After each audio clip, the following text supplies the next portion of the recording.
Assalomu alaykum hammaga. Bu Vantabstat kitobi 5-mavzu personal pronoun kichik olmoslari. O'zbek tilida men, sen, u,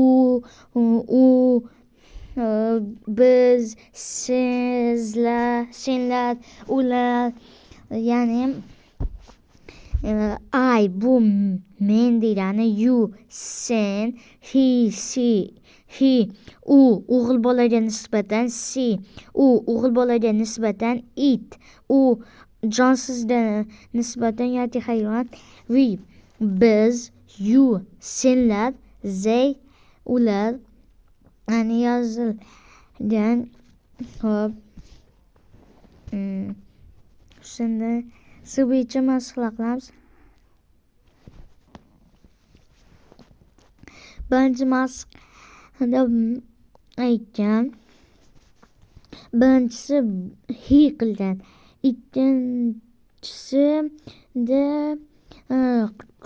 kimni ko'rsatyapti?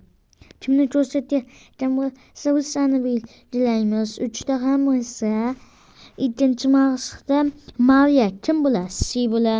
Head-chi it bo'lar. Ba'siz they bo'lar.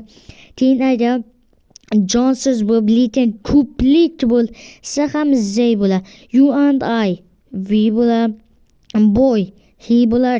Carmen and Pedro ko'p ikkisi o'shanda they bo'lar. Woman she bo'lar. Bularni ham o'zlaringiz qilasizlar. Keyin esa to'g'rilab chiqsa kimni ko'rsatayotgan? Birinchisi o'zini ko'rsatyapti. I men bo'lar. We qaysi bo'lar? We ni topib qilib chiqamiz. 4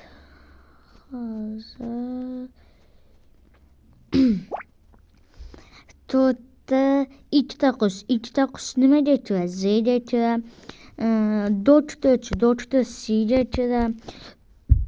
Birga hisob dumaloq qolib yozamiz. 5 esa ko'rib chiqamiz. Birinchisi uni ko'rsatyapti, qiz bolani. Qiz bolaga nisbatan nima bo'ladi? She bo'ladi. 3ta bola turibdi. We bo'lar. Bularni o'zlaringiz qilasizlar. 6 7 nima edi? Uyga vazifa. 6da birga nimalar bo'lishini yozib chiqasiz. 7da esa belgilab chiqasiz. 1 2 3 4 5 larni qilib olingiz. Kutib turaman. Hamma bo'ldi deb umid qilaman. Endi tekshirib chiqamiz mana. 1 2 3 mashqlar. Tekshirib olingizlar, qo'rqib tekshirib olingizlar. Keyin 4 5 man 4 5 tekshirib olingizlar.